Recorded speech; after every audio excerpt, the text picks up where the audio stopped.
Hello friends, welcome to global online Kannada. Friends, ಈ ಒಂದು ವಿಡಿಯೋದಲ್ಲಿ ನಾವು ಕರ್ನಾಟಕ ಸೆಟ್ 2023 ಪೇಪರ್ 1 ಪ್ರಿಪ್ರೇಷನ್ಗಾಗಿ ಟೀಚಿಂಗ್ ಆಪ್ಟಿಟ್ಯೂಡ್ ಮೇಲೆ ಕೆಲವು MCQಗಳನ್ನು ಡಿಸ್ಕಷನ್ ಮಾಡ್ತಾ ಇದ್ದೀವಿ. ಸೊ ಈ ಒಂದು ವಿಡಿಯೋದಲ್ಲಿ ನಾವು ಲರ್ನರ್ ಕ್ಯಾರೆಕ್ಟರಿಸ್ಟಿಕ್ಸ್, ಕಲಿಯುವವರ ಗುಣಲಕ್ಷಣಗಳ ಮೇಲೆ 20 MCQಗಳನ್ನು ಡಿಸ್ಕಷನ್ ಮಾಡ್ತಾ ಇದ್ದೀವಿ. ಸೊ ನಿಮ್ಗೆ ಎಲ್ಲರಿಗೂ ಗೊತ್ತಿರುವ ಹಾಗೆ ಈ ಒಂದು ಕರ್ನಾಟಕ ಸ್ಟೇಟ್ ಎಲಿಜಿಬಿಲಿಟಿ ಟೆಸ್ಟ್ 2023ಗಾಗಿ ಪೇಪರ್ 1 ಮತ್ತು ಪೇಪರ್ 2 ಅಂತ ಎರಡು ಪತ್ರಿಕೆಗಳಿರ್ತವೆ. ಸೊ ಪೇಪರ್ 1ನಲ್ಲಿ 10 ಯೂನಿಟ್ಗಳಿರ್ತವೆ. ಸೊ ಈ 10 ಯೂನಿಟ್ಗಳಲ್ಲಿ ಟೀಚಿಂಗ್ ಆಪ್ಟಿಟ್ಯೂಡ್ನಿಂದ ನಿಮಗೆ 5 ಪ್ರಶ್ನೆಗಳು ಬಂದೇ ಬರ್ತವೆ. ಅಂದರೆ 10 ಅಂಕಗಳು, ಒಂದು ಪ್ರಶ್ನೆಗೆ 7 ಅಂಕಗಳು ನೀಡಲಾಗಿರುತ್ತೆ. ಸೊ ಈ ಒಂದು ಯೂನಿಟ್ ನಿಮಗೆ 10 ಅಂಕಗಳನ್ನು ತಂದುಕೊಡ್ತಾ ಇದೆ. ಸೊ ಈ ಒಂದು ವಿಡಿಯೋನ ನೀವು ಸರಿಯಾಗಿ ನೋಡಿದ್ರೆ ಸೊ ಈ ಒಂದು ಲರ್ನರ್ ಕ್ಯಾರೆಕ್ಟರಿಸ್ಟಿಕ್ಸ್ ಮೇಲೆ ಯಾವ ರೀತಿ ಪ್ರಶ್ನೆಗಳು ಬರ್ಬೋದು ಎಂಬ ಒಂದು ಐಡಿಯಾ ನಿಮಗೆ ಸಿಗುತ್ತೆ.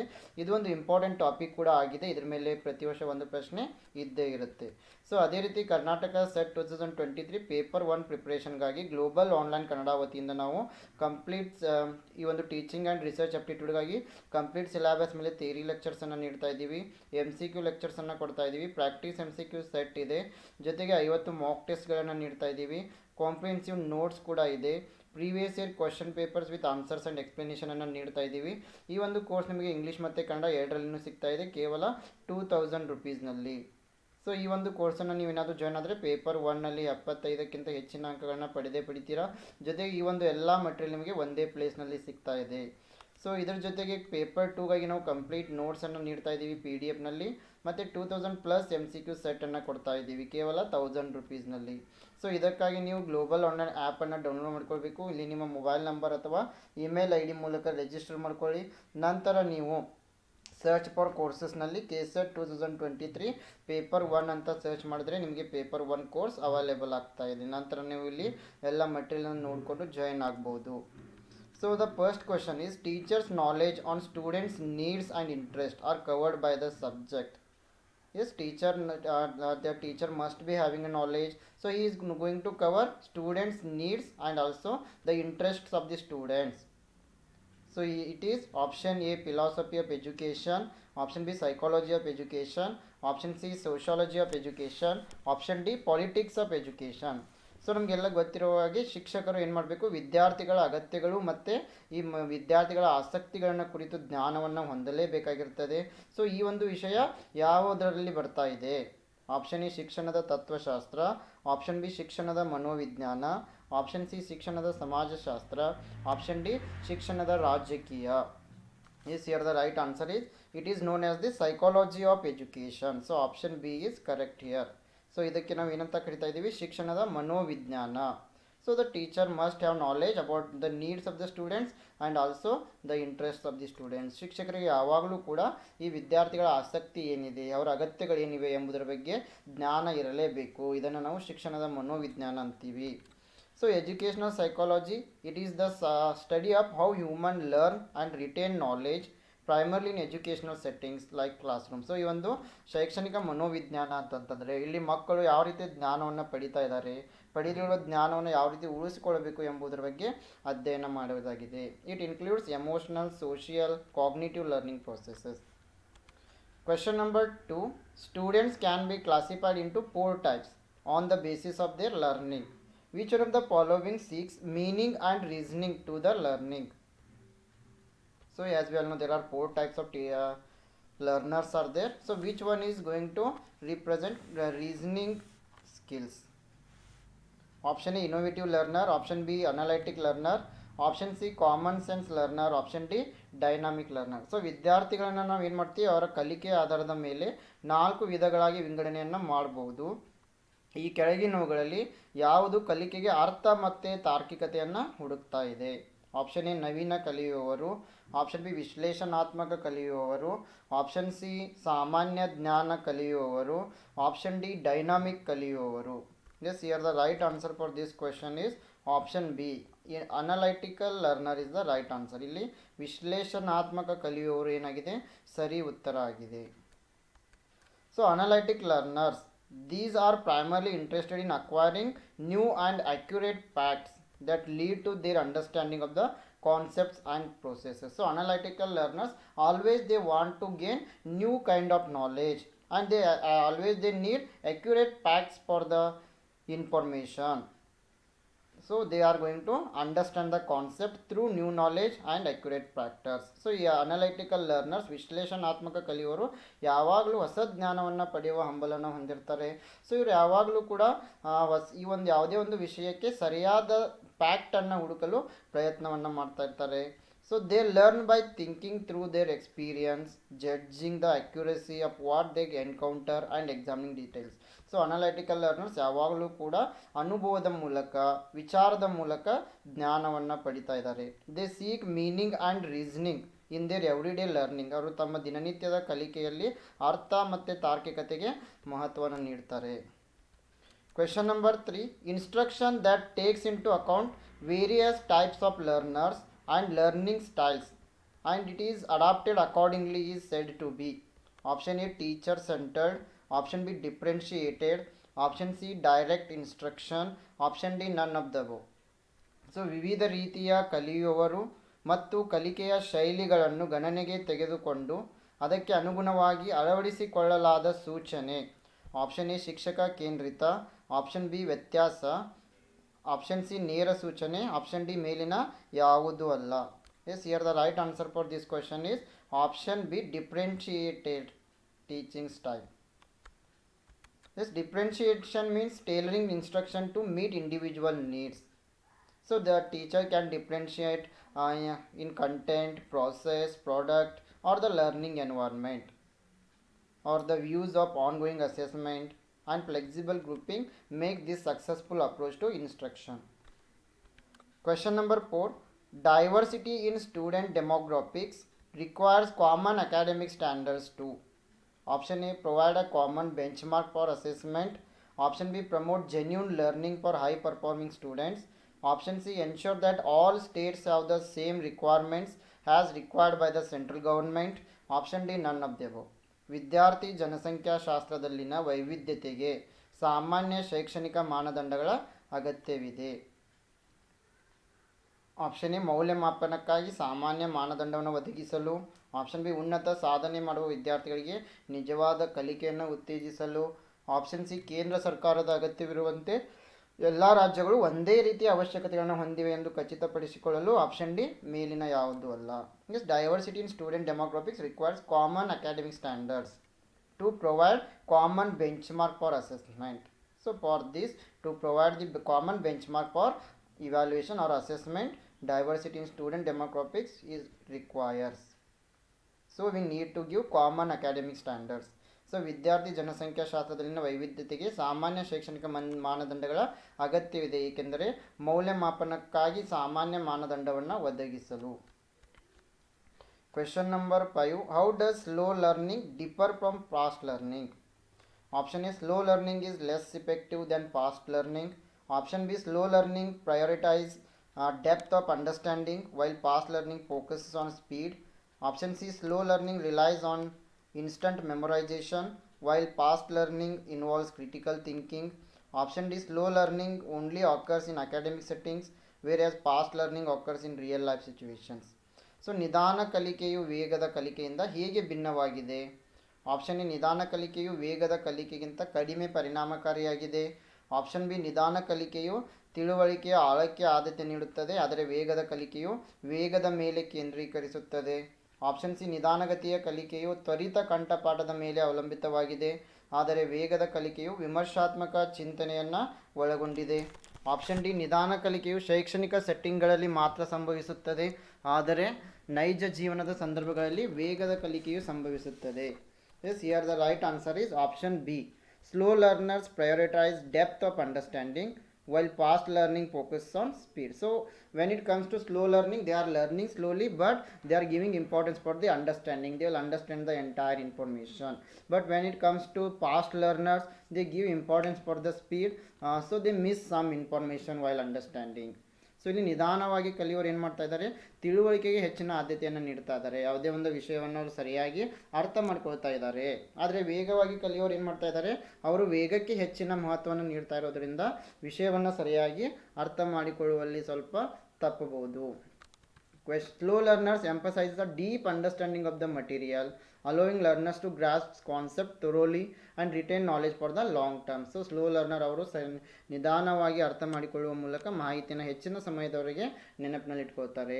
It involves taking the time to explore and comprehend complex ideas often through critical thinking, reflection and active engagement with the material. So slow learners, they are learning slowly and they are understanding the information. So they think critically, they reflect on it. So ಯಾವಾಗಲೂ ನಿಧಾನವಾಗಿ ಕಲಿಯೋರು ಯಾವುದೇ ವಿಷಯವನ್ನು ನಿಧಾನವಾಗಿ ಸರಿಯಾಗಿ ಅರ್ಥ ಮಾಡಿಕೊಳ್ಳುವ ಮೂಲಕ ಜ್ಞಾನವನ್ನು ಪಡಿತಾ ಇದ್ದಾರೆ, ಅದರ ಮೇಲೆ ಅವರು ವಿಮರ್ಶಾತ್ಮಕವಾಗಿ ಯೋಚಿಸ್ತಾ ಇದ್ದಾರೆ. But fast learners places a greater emphasis on quickly acquiring information or skills. So but fast learners ಏನು ಮಾಡ್ತಾ ಇದ್ದಾರೆ, ವೇಗವಾಗಿ ಕಲಿಯುವವರು ಕಡಿಮೆ ಸಮಯದಲ್ಲಿ ಹೆಚ್ಚಿನ ಜ್ಞಾನವನ್ನು ಪಡೆಯುವ ಒಂದು ಪ್ರಯತ್ನವನ್ನು ಮಾಡ್ತಾ ಇದ್ದಾರೆ.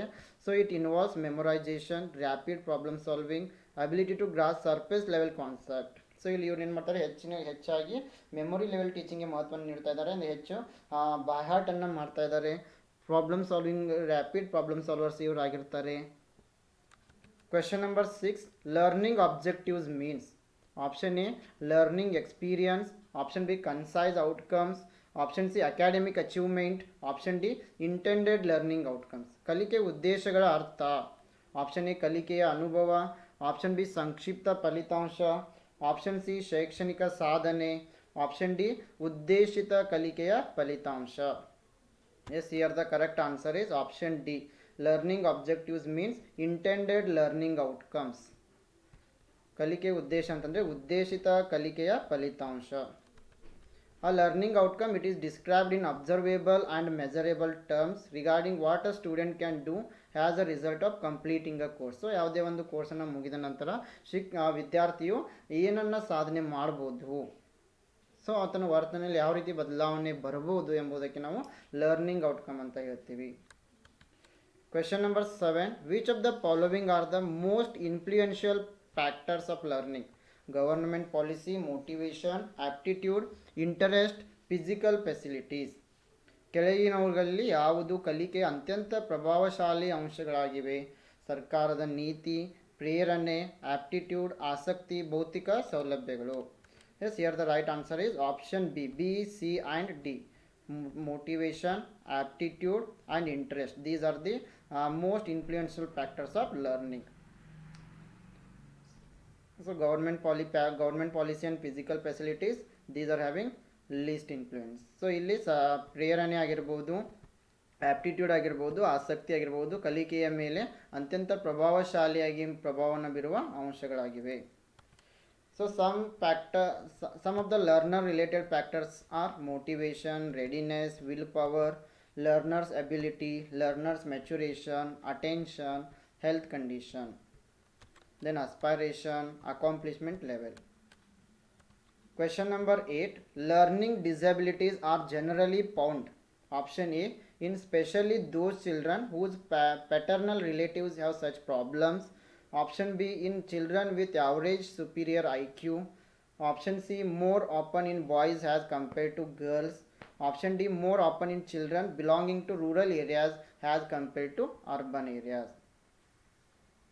ಸೊ ಕಲಿಕೆಯಲ್ಲಿ ಅಸಮರ್ಥತೆ ಸಾಮಾನ್ಯವಾಗಿ ಎಲ್ಲಿ ಕಂಡುಬರ್ತಾ ಇದೆ? ಆಪ್ಷನ್ ಎ, ವಿಶೇಷವಾಗಿ ತಂದೆಯ ಸಂಬಂಧಿಗಳು ಅಂತಹ ಸಮಸ್ಯೆಗಳನ್ನು ಹೊಂದಿರುವ ಮಕ್ಕಳಲ್ಲಿ. ಆಪ್ಷನ್ ಬಿ, ಸರಾಸರಿ ಮತ್ತು ಉನ್ನತ IQ ಹೊಂದಿರುವ ಮಕ್ಕಳಲ್ಲಿ. ಆಪ್ಷನ್ ಸಿ, ಹುಡುಗಿಯರಿಗೆ ಹೋಲಿಸಿದರೆ ಹುಡುಗರಲ್ಲಿ ಹೆಚ್ಚಾಗಿ. ಆಪ್ಷನ್ ಡಿ, ನಗರ ಪ್ರದೇಶಗಳಿಗೆ ಹೋಲಿಸಿದರೆ ಗ್ರಾಮೀಣ ಪ್ರದೇಶದ ಮಕ್ಕಳಲ್ಲಿ ಹೆಚ್ಚಾಗಿ. So learning disabilities are generally found in specially those children whose paternal relatives have such problems. ವಿಶೇಷವಾಗಿ ತಂದೆಯ ಸಂಬಂಧಿಗಳು ಅಂತಹ ಸಮಸ್ಯೆಗಳನ್ನು ಹೊಂದಿದ್ದರೆ ಅಂತಹ ಮಕ್ಕಳಲ್ಲಿ ಈ ಕಲಿಕಾ ಅಸಮರ್ಥತೆಯ ಸಮಸ್ಯೆ ಕಂಡುಬರ್ತಾ ಇದೆ. Learning disabilities are disorders that affect brain functioning of understanding, reading, writing, spelling, reasoning or recalling. So ಇಲ್ಲಿ ಲರ್ನಿಂಗ್ ಡಿಸಬಿಲಿಟಿ, ಕಲಿಕಾ ಅಸಮರ್ಥತೆ ಅಂತಂದರೆ ಇಂತಹ ಮಕ್ಕಳು ಅರ್ಥ ಮಾಡಿಕೊಳ್ಳುವಲ್ಲಿ, ಓದುವಲ್ಲಿ, ಬರೆಯುವಲ್ಲಿ, ಸೊ ಸ್ಪೆಲ್ಲಿಂಗನ್ನು ಕರೆಕ್ಟ್ ಬರುವಲ್ಲಿ ಕಡಿಮೆ ಆಸಕ್ತಿಯನ್ನು ಹೊಂದಿರ್ತಾರೆ. Learning disabilities can also cause problems like in acquiring learning skills, language skills, mathematical skills etcetera. So ಇಂತಹ ಮಕ್ಕಳು ಯಾವುದೇ ಒಂದು ಕಲಿಯುವುದರಲ್ಲಿ, ಭಾಷೆಯನ್ನು ಕಲಿಯುವುದರಲ್ಲಿ, ಸೊ ಕೌಶಲ್ಯಗಳನ್ನು ಕಲಿಯುವುದರಲ್ಲಿ ಹೆಚ್ಚಿನ ಆಸಕ್ತಿಯನ್ನು ಹೊಂದಿರುವುದಿಲ್ಲ. Question number 9. Which of the following is a social characteristic of learner? Option A, power of sensory perception. Option B, thinking ability. Option C, power of synthetic imagination. Option D, ability to relate oneself with others. So which is a characteristic of social learner? ಈ ಕೆಳಗಿನಲ್ಲಿ ಯಾವುದು ಸಾಮಾಜಿಕ ಕಲಿಯುವವರ ಲಕ್ಷಣವಾಗಿದೆ? Option A ಸಂವೇದನಾ ಗ್ರಹಿಕೆಯ ಶಕ್ತಿ. Option B ಆಲೋಚನಾ ಸಾಮರ್ಥ್ಯ. Option C ಸಂಶ್ಲೇಷಿತ ಕಲ್ಪನೆಯ ಶಕ್ತಿ. ಆಪ್ಷನ್ ಡಿ ಇತರರೊಂದಿಗೆ ತನ್ನನ್ನು ತಾನು ಸಂಪರ್ಕಿಸುವ ಸಾಮರ್ಥ್ಯ. The right answer is option D. A social characteristic of learner is ability to relate oneself with others. ಇತರರೊಂದಿಗೆ ತನ್ನನ್ನು ತಾನು ಸಂಪರ್ಕಿಸುವ ಸಾಮರ್ಥ್ಯಕ್ಕೆ ಏನಂತೀವಿ? ಸಾಮಾಜಿಕ ಕಲಿಯುವವರ ಲಕ್ಷಣ. So social characteristics of learners are some these assessing one's place within a group, craving for social acceptance, feelings of self-efficacy, ability to relate oneself with family, peers, neighbors and relatives, development of interpersonal skills, modeling the behavior and communication, etc. Question number 10. Which combination of teaching methods listed below would encourage the learner-centered paradigm? Option A, individualized instruction and lecture method. Option B, simulation and demonstration. Option C, lecture method and experimentation. Option D, projects and direct experiences. ಕೆಳಗೆ ಪಟ್ಟಿ ಮಾಡಲಾದ ಬೋಧನಾ ವಿಧಾನಗಳ ಯಾವ ಸಂಯೋಜನೆಯು ಕಲಿಯುವವರ ಕೇಂದ್ರಿತ ಮಾದರಿಯನ್ನು ಪ್ರೋತ್ಸಾಹಿಸುತ್ತದೆ? Option A, ವೈಯಕ್ತಿಕಗೊಳಿಸಿದ ಸೂಚನೆ ಮತ್ತು ಉಪನ್ಯಾಸ ವಿಧಾನ. ಆಪ್ಷನ್ ಬಿ, ಸಿಮ್ಯುಲೇಷನ್ ಮತ್ತು ಪ್ರದರ್ಶನ. ಆಪ್ಷನ್ ಸಿ, ಉಪನ್ಯಾಸ ವಿಧಾನ ಮತ್ತು ಪ್ರಯೋಗ. ಆಪ್ಷನ್ ಡಿ, ಯೋಜನೆಗಳು ಮತ್ತು ನೇರ ಅನುಭವ. Yes, here the right answer is option D, projects and direct experiences. ಯೋಜನೆಗಳು ಮತ್ತು ನೇರ ಅನುಭವಗಳು ಇವು ಕಲಿಯುವವರ ಕೇಂದ್ರಿತ ಮಾದರಿಗಳಾಗಿವೆ. Project method and direct experiences are learner centred methods. Question number 11. According to WHO, World Health Organization, which age group falls in adolescence? WHO ನ ಪ್ರಕಾರ ಹದಿಹರೆಯದ ಯಾವ ವಯಸ್ಸಿನ ಗುಂಪು ಬರ್ತಾ ಇದೆ? Option A 10 to 20, option B 10 to 24, option C 15 to 24, option D 10 to 19. Yes, here the right answer for this question is option D, 10 to 19 is known as the age of adolescence. 10 ರಿಂದ 19 ವಯಸ್ಸಿನ ಮಕ್ಕಳನ್ನು ನಾವು ಹದಿಹರೆಯದ ವಯಸ್ಸಿನ ಮಕ್ಕಳು ಅಂತ ಕರಿತಾ EV. Infancy period is 0 to 2 years, early childhood 2 to 6, late childhood 6 to 11, adolescence 10 to 19. Question number 12. From the following list of methods of teaching used in institutions of higher learning, identify those which are learner centered. So ಇಲ್ಲಿ ಕೂಡ learner centred ವಿದ್ಯಾರ್ಥಿ ಕೇಂದ್ರಿತ teaching ಮೆಥಡ್ಗಳನ್ನ find out ಮಾಡಬೇಕಾಗಿದೆ. Project work, chalk and talk, lecturing with audio visual, computer aided instruction, simulation and role playing. Yes, here the right answer is option B, only D and E. Computer aided instruction and simulation and role playing. These are the learner centered methods. Question number 13. Individual differences in learning process are given the least importance in. Option A, naturalism. Option B, realism. Option C, idealism. Option D, pragmatism. So ಕಲಿಕೆಯ ಪ್ರಕ್ರಿಯೆಯಲ್ಲಿ ವೈಯಕ್ತಿಕ ವ್ಯತ್ಯಾಸಗಳಿಗೆ ಕನಿಷ್ಠ ಪ್ರಾಮುಖ್ಯತೆಯನ್ನು ನೀಡಲಾಗಿದೆ. Option A ನೈಸರ್ಗಿಕವಾದದಲ್ಲಿ, option B ವಾಸ್ತವಿಕವಾದ, option C ಆದರ್ಶವಾದ, option D ವ್ಯಾವಹಾರಿಕವಾದ. Yes, here the right answer is option C. In idealism the least importance is given for the individual differences. So ಈ ಒಂದು ಆದರ್ಶವಾದ ತತ್ವದಲ್ಲಿ ಏನು ಮಾಡಲಾಗಿದೆ? ವೈಯಕ್ತಿಕ ವ್ಯತ್ಯಾಸಗಳಿಗೆ ಕನಿಷ್ಠ ಪ್ರಾಮುಖ್ಯತೆಯನ್ನು ನೀಡಲಾಗಿದೆ. So as per idealist, the teacher must be an ideal role model in order to serve as an example for the student, both intellectually and morally. They believe that the teacher should not only understand the stages of learning but also maintain constant concern about the ultimate purpose of learning. Question number 14. Reinforcement is provided by any factor that increases the probability that a response will be repeated. Which of the following can be factors of reinforcement? Praise, token reward, simply succeeding in a task, all of the above. ಪ್ರತಿಕ್ರಿಯೆಯನ್ನು ಪುನರಾವರ್ತಿಸುವ ಸಂಭವನೀಯತೆಯನ್ನು ಹೆಚ್ಚಿಸುವ ಯಾವುದೇ ಅಂಶದಿಂದ ಬಲವರ್ಧನೆಯನ್ನು ಒದಗಿಸಲಾಗುತ್ತದೆ. ಕೆಳಗಿನವುಗಳಲ್ಲಿ ಯಾವುದು ಬಲವರ್ಧನೆಯ ಅಂಶ ಆಗಿರಬಹುದು? ಪ್ರಶಂಸೆ, ಟೋಕನ್, ಬಹುಮಾನ. ಒಂದು ಕಾರ್ಯದಲ್ಲಿ ಸರಳವಾಗಿ ಯಶಸ್ವಿಯಾಗುವುದು, ಮೇಲಿನ ಎಲ್ಲ. Yes, option D is right here. Praise, token rewards, and then successing in our task, all these are factors of reinforcement. So ಈ ಪ್ರಶಂಸೆ ಆಗಿರ್ಬೋದು, ಬಹುಮಾನ ನೀಡುವುದಾಗಿರ್ಬೋದು, ಕಾರ್ಯದಲ್ಲಿ ಯಶಸ್ವಿ ಆಗುವುದಾಗಿರ್ಬೋದು, ಎಲ್ಲವೂ ಕೂಡ ಬಲವರ್ಧನೆಯ ಅಂಶಗಳಾಗಿವೆ. So question number 15, which among the following gives more freedom to the learner to interact? Use of film, small group discussion, lectures by experts, viewing country wide classroom programme on TV. ಈ ಕೆಳಗಿನವುಗಳಲ್ಲಿ ಯಾವುದು ಕಲಿಯುವವರಿಗೆ ಸಂವಹನ ನಡೆಸಲು ಹೆಚ್ಚಿನ ಸ್ವಾತಂತ್ರ್ಯವನ್ನು ನೀಡ್ತಾ ಇದೆ? Option A ಚಲನಚಿತ್ರದ ಬಳಕೆ, ಆಪ್ಷನ್ ಬಿ ಸಣ್ಣ ಗುಂಪು ಚರ್ಚೆ, ಆಪ್ಷನ್ ಸಿ ತಜ್ಞರಿಂದ ಉಪನ್ಯಾಸ, ಆಪ್ಷನ್ ಡಿ ಟಿವಿಯಲ್ಲಿ ದೇಶಾದ್ಯಂತ ತರಗತಿ ಕಾರ್ಯಕ್ರಮವನ್ನು ವೀಕ್ಷಿಸುವುದು. Yes, here the right answer is option B, small group discussion, ಸಣ್ಣ ಗುಂಪು ಚರ್ಚೆ. ಸೊ ಇದು ಕಲಿಯುವವರಿಗೆ ಹೆಚ್ಚು ಸ್ವಾತಂತ್ರ್ಯವನ್ನು ನೀಡ್ತಾ ಇದೆ. Small group discussions will give more freedom to the learners. Question number 16, morphographs is the term associated with corrective spelling, corrective reading, corrective learning, corrective behavior. So morphographs ಎಂಬುದು ಯಾವುದಕ್ಕೆ ಸಂಬಂಧಿಸಿದೆ? ಆಪ್ಷನ್ ಎ ಸರಿಪಡಿಸುವ ಕಾಗುಣಿತ, ಆಪ್ಷನ್ ಬಿ ಸರಿಪಡಿಸುವ ಓದುವಿಕೆ, option C ಸರಿಪಡಿಸುವ ಕಲಿಕೆ, option D ಸರಿಪಡಿಸುವ ನಡವಳಿಕೆ. Yes, here the right answer is option A, corrective spelling. Morphographs are related to corrective spelling. ಈ morphographs ಎಂಬುದು ಸರಿಪಡಿಸುವ ಕಾಗುಣಿತಕ್ಕೆ ಸಂಬಂಧಿಸಿದೆ. So morphographs, it is a group of letters that carries unique meaning. Question number 17, the taking in of new information is termed as. ಹೊಸ ಮಾಹಿತಿಯನ್ನು ತೆಗೆದುಕೊಳ್ಳುವುದಕ್ಕೆ ಏನಂತ ಕರಿತಾ ಇದ್ದೀವಿ? Option A assimilation, option B accommodation, option C cognition, option D reception.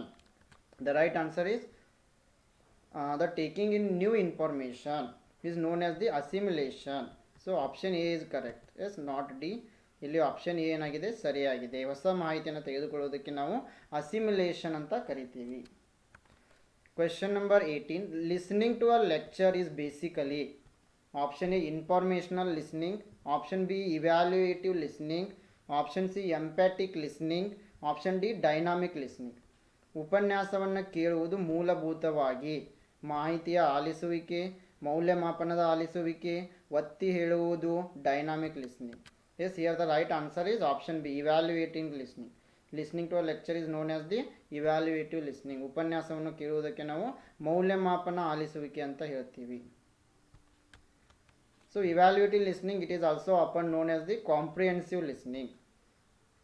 In this type, listening is judgment on what other people are saying. So ಇಲ್ಲಿ ಇನ್ನೊಬ್ರು ಏನು ಹೇಳ್ತಾ ಇದ್ದಾರೆ ಎಂಬುದನ್ನು ನಾವು ಜಡ್ಜ್ ಮಾಡ್ತಾ ಇದ್ದೀವಿ.